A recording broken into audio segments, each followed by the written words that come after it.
Manav umur kalau habis itu menjadi konsep sampah bungkus ini satu sehingga dengan ada juga adalah ini mulai ini karena seperti ada goreng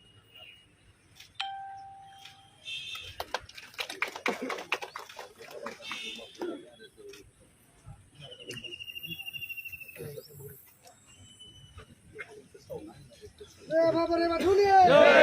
Bapak Dewa Dunia. Kita kasih ini di kaunannya.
semua beliau sebenarnya komunikasi kirain pada hari ini harus sebenarnya kita bikin dia waktu